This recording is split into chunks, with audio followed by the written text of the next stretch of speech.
Frank Caliendo, performing at DC Improv tonight and Wednesday.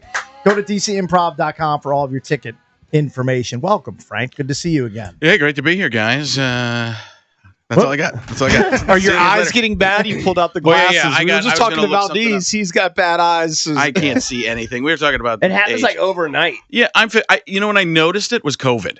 Because I was looking at the little screen on my phone all the time. Pushing it further away. Oh, yeah, I couldn't. And now it's way worse. That's the one thing we're talking about, doctors and stuff like that. What I don't do is get my eyes checked because I just know they're going to be horrific. Yeah. And I shouldn't wear them with headphones. Hey, guys, what's going on? You guys having fun? So are those just readers? Trying to get into the stream, guys, because this looks really cool. Are those just readers? Yeah, these are readers. Readers, yeah. Yeah, so my brother-in-law just bought me readers. And I probably got them at like Costco. These are like high level. These are like Cartier or something, I think. Oh, really? Yeah, You're a fancy guy. Yeah, he goes and No, I was getting the ones at Walgreens and losing them. I buy like 50 of them and leave them all around the house. Yeah. Because I lose them constantly. So I just open up a drawer. I have one already planted. Sure. So it's that type of thing. But yeah, I can't see. And I used to pride myself on my vision. That was like a superpower. Yeah. People would have me read signs from miles away. Yeah. And now I can't even see my phone. It's just, I had that big font on the phone a lot of time. I just brought it down in the last couple of days because people were making fun of me too much. Yeah. Valdez will do that. If he sees big font on your phone, he will goof on you. I'm right there behind you. Frank, I can't see so much. I had to switch to a yellow golf ball. I couldn't see one. That's embarrassing. That is pretty pathetic. It's not good when your phone separates single syllable words into multiple lines. It only has 4 letters. How can that? It's an eye chart now. Hey, not to dive just right into impressions, but I was thinking of you. I watched Celtic City on HBO Max. It's a Bill Simmons documentary about the Celtics.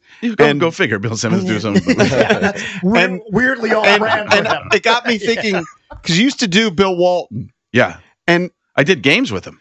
Oh, you did a couple of games with him. Yeah, Dave Pash, his partner, lives down, but not down the street, maybe 10 miles from me in Phoenix. So I became great friends with Dave Pash, actually. But I did 2 games. I did the Arizona State game. I'm trying to think of who they played. If you pull it up, Frank Caliendo, Bill Walton on ESPN. So you're just there to like goof, and you're not doing it like seriously. You just goof. No, around. I went in, sat there with him, and we did. I'm just sitting there. How great is this? Enjoying the game. What is going on here? Throw it down, big man. Has there ever been a player at this level before? This is Detlef Schrempfian. I can't believe it. To the point where it was so. Did he like it? Oh, yeah, he loves it. I've been friends with Bill for a long time, or was friends with him for a long time. Yeah. To the point where in that game where Dave Pash goes, this is the first time Bill has actually been the one talking about basketball during the game. Because the actual Bill Walton kept bringing it back to the game. Right. But they had me come back to the game. Like it comes in. They were on the saguaro cactus, and I'm like, as we're here in the great state of Arizona, ready the saguaro cacti, ready for us to go. And like, there are points where you can kind of hear, like you almost can't tell it's him or me. Right. That was Oregon ASU on, back in 2020. Yeah. And I guess you also did one with him, Colorado, Arizona. Arizona. Yeah, there was. So who invites you? Pash invited you? Pash. I talked to Pash, and then we go to ESPN, and Bill was all in on it. Bill had been coming to shows since I did a show in San Diego for like the Commerce or something. Takes the whatever. There's something in the city. I don't know. Department of Commerce. Well, it wasn't that, but it was like a like a city thing for businesses, that type of thing. Lucrative private gig, I'm assuming. It was an okay kind of private gig, but it was a little more open, maybe a charity type of thing. So it wasn't as lucrative. Okay. Do you have to discount charity gigs? Yeah. You totally. do? Yeah. I usually don't do any bar. If they come with a price, I kind of just go whether I want to do it or not or can do it. I don't really try to bring it up. Sometimes the agents don't know. Like, that doesn't feel right. Let's see. Either I take it or I don't. What's the most you've ever hammered somebody before in a corporate gig? Yeah. Now we're getting into your pocket. No, honestly, that's usually my move. I'll tell you, I've filled in for people that were more famous than me, over $100,000 for what do you got to do in 45 minutes or something? Yeah, and then there's meet and greets and pictures and stuff like that. Yeah, it's totally fine. Yeah, I mean, I filled in for guys like Leno and stuff like. Remember when Leno burned his face? I was the guy who filled in for him in Vegas that night. So right, 100K. Yeah, Boom. Somewhere around there. I don't even think he gets that like in a plane. They'll tell me how much. I'll be how much? It's today. Yeah. Let me see if I can get there. Right. All right. I'll figure out a way. And there were no flights, and I'm like, I can't get there, and I couldn't. There wasn't enough time to drive. They're like, we'll try and find a plane. They got me a plane one way to it, and then I had to find my way home. That's fine. Which I figured out ways. I had plenty of ways, but they had do a Leno? Yeah, of course I do. I've run it with them a few times. But the problem is that it's pretty much the same as Mike Tyson or Beaker from the Muppet Show. So let me get back to that corporate or that event in San Diego. So I'm like, they're like, with the sports impressions are going to go over the best. I'm like, yeah, that's fine. And I'm like, I'm going to do this. And Bill Walton's from San Diego there. Well, he's here and I don't know. He's got his back is bad. And like, well, we'll see. I'm nice about this stuff. And they're all worried about it. I start doing it. I remember being at Berkeley, blotches of beard, not connecting in my face. I could smell colors. Yeah. I could feel sound. So I'm doing that. And, people are like, I can see the people on the side worried about it. Nervous. There with a towel in the back, stands up, 7 foot Bill Walton. Hilarious, unbelievable. I have never been in the presence of anything better. Right. This is what comedy is all about. So he would bring people to shows after that sometime. Bill Walton, you notice when Bill Walton passed away, almost nobody talked about his basketball career. Like, it wasn't about basketball. Yeah, it's pretty amazing. It was all about who he helped and the people he was around. People loved him. Oh, right? I mean, he was the nicest guy in the world. But if you emailed him anything, 3 pages of nothing, I love you, BW. I mean, it was always, it would be, respond. As I sit here under this eucalyptus tree. Like, he literally would just send crazy things. And Pash sent me these pictures. So Dave worked with him for, I don't know, 10, 20 years, whatever it was. Dave sent me pictures. I haven't seen them yet, but Bill would have a collage or something commissioned every year of him and Dave. And it would usually be a picture of Dave in hell and Bill in heaven type of thing. And it's pretty funny. It's hilarious. Because he'd call Dave. I'm solar and you're cold. You're old. I am the future of everything. So he sent me these pictures. I'm going to go see him at his house. But Bill Walton's widow sent the paintings and pictures that he had commissioned to Dave. So Dave has all of those, and we're going to go take a look at them. Who has hated your Jim Rome?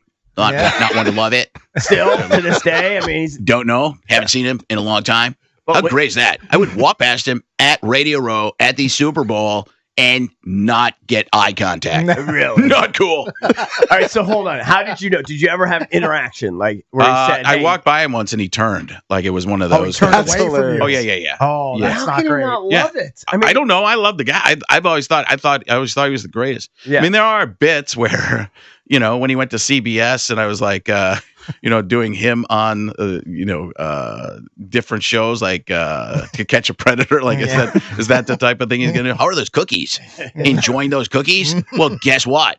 You're going to be enjoying something a lot less than cookies after this. What is up with you getting online and talking to a young girl? Not cool. He was one. Berman was skeptical. Oh, really? I've seen some of the things you do with with Gruden. You're doing the Gruden. You're gonna do the Gruden and makeup. What are you gonna do with the hair? And I go, be careful about some of that. I guess I could understand. But you're not doing. Are you doing me? Are you doing?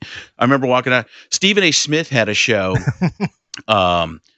So he was at ESPN, then he went to Fox for a while. Do you remember that years ago? I don't remember going to Fox. I remember his show, Quite Frankly. Right, Quite Frankly. And then, so that show didn't do very well. And then he went over to Fox, and I was going to shoot, one of my Fox bits, and he came out of the elevator. He's like, Mr. Caliendo, of all the impressions and impersonations you do me a favor. Don't ever do me. And he was half kidding, He loves it now too. Right. Where he's one of those guys. Like I saw a TikTok one time. It was actually after one of the Super Bowls, and I just seen him, so I think that's why he referenced me. They said, "Who does the best impression of you?" And he said, "Frank Caliendo." He definitely, it was like that kind of a thing. But Home run. I really think it was because he'd just seen me. That's good though. Jay Farrow, Jamie Foxx, two of the top ones. So that I'm trying to think who else. Madden didn't like me. Really? Yeah, Madden didn't like me at all. I finally met him at that Super Bowl. I do it my act. I met him at the Super Bowl, made his grandkids laugh. He's like, I get it now. It was that kind of thing. Finally. Yeah, he had a moment. Yeah. Where do you like the Nick Cage casting for Madden? I've seen the pictures. I couldn't. Here's the thing. Did I tell you about that? Did I not talk about it? You did. You said they want you to be Cosell or something? Yeah, they might be. This is how it. No, I can't. I think it would be distracting in the movie if I'm in them, other than maybe a quick cameo. But I saw the pictures of him dressed up as Madden with the padding and stuff like that. I'm 5'6". I never could have looked anything like that. I would have looked like mini Madden. Throw me a freaking bone here, please. Like if there was a mini Madden. So that's what I was thinking. I'm thinking maybe they were thinking it was just sort of like a cameo, like a nod to you. Yeah, my agent tried to sell you on that idea. Tried to get me to. Did I tell you the part about helping Nicholas Cage? No. They wanted me to. Maybe I saved that. So my agent called me and wanted me. He's like, they want you to talk to Nicholas Cage. They want you to work with Nicholas Cage, him and the director, on a Zoom. And I was like, no. Like, he's like, well, what do you mean no? I'm like, no, I want to go hang out with Nicholas Cage. If I'm going to give him the recipe for the Madden voice and explain to him what I do, I want to hang out. I want to ride sidecar to the Ghost Rider, right? Hold on, you can do that. I could help him. Yeah, with a talented person. I could do it with somebody untalented. You can? Yeah. You want to try? No. I got to tell you, no respect too at all. easy. I'm so untalented, I know I couldn't do it. No, I know you could, because it's stuff with your throat. But first of all, Nicholas Cage is here. He's up in here, in there. So I know where that starts. I know where his voice starts. Teach cake. He's good. Teach cakes. Okay. Putting you on the spot. Just the kind of voice we can get to it. So you have to. I'll try to follow your lead. I'll do what I can. So you have to. The first thing you have to do is try and find move your voice around. Okay. So have I done the Kermit the Frog thing for you guys? I think you have before. I'll do a quick thing. So Kermit the Frog, hi ho, Kermit the Frog here, and Fozzie Bear is waka waka waka. Okay. Right. So go like this. Okay, so you can get that kind of a voice, right? Kermit, hi ho, hi ho, hi ho, hi ho, hi ho. So you've got two. So you were already doing two impressions. Okay. And so now we're gonna take the Fozzie Bear waka waka, and you're gonna move it up a little bit in your throat. Okay. So like you're like waka waka. Okay, you're getting there. Watch what I do. Yeah, you were going high. The voice is cracking. But you were going high. It's in there. Hey folks. Hey folks. Okay, that's where it starts. He's always starting. Hey folks. So you gotta get that. So now you're adding things to it. Hey folks. Let me do one that was actually pretty good. I mean, it's not nobody's going to go. That is John Madden, but they kind of know. I know. But that took me 10 years to do too. He struggled. Who are the ones you've struggled with? Like you tried to do a Shanny. Can you do a Mike Shanahan back in the day? It's hard for more when people are more regional or local because it takes so much time to work. Shanny was a tough. What about Gruden? I've never really tried. Well, let's go something that's I know how to even start with. Morgan Freeman. Okay. Okay. So get as quiet as you can, and you just say, yes, yes. Yes. Yes. You can. You got it, and you have to go quieter. Yes, and get as deep as you can. Yes. Okay. Right. So now. Yes. Now we're doing like 3 years worth of stuff. Okay. So you go, This is advanced training. You should have a Caliendo University. I do some of these like on TikTok and Instagram, and people work on it, but it's more entertainment than actual teaching, but you get it. So you start doing that. Yes. Yes. Now you start to play with a little bit. Yes. And then you get another phrase. So you go, yes. Yes. You do that for 2 months. Then you get to fact 2 of months the matter. cakes. Fact of the matter is. So like August, I'll be going, yes. You will. I mean, you he climbed through 500 yards of the fifth hill slop. I can't even imagine. Or maybe I just don't want to. But there's a lot there. Yeah. But you go, yes, and then try fact of the matter is. Just start doing it at the poker table. You're at the poker table for hours upon hours. I'll get locked up. They're a complete raving psychopath. That's what I used to do when I worked at indoor baseball softball place. Yeah. My brother used to throw batting practice to Craig Counsell at this place. Oh, really? And in Wisconsin. And I just used to walk around as Robin Williams going, "Oh my God, who knew? Do you need tokens? 4 for $5, $5 for $5. You just made 1 free token. Who knew? Come on, play along. Help me." Okay. I just was he so embarrassed by you? Because how old were you at the time? I was 17, 18 years old, just doing it in high school. I remember talking to Craig Counsell, and he's like, Are you joking right now or not? Like a very serious guy. Right. Yeah. Like Craig would just stare at me and be like, I don't get it. Not my kind of guy. All right, Frank, you're going to hang out for another segment. It's Frank Caliendo. He's at the DC Improv tonight and Wednesday. DCimprov.com for all of your ticket information. Be sure to go snap some up if there are any left. Frank Caliendo will join us for the next segment here on The Fan.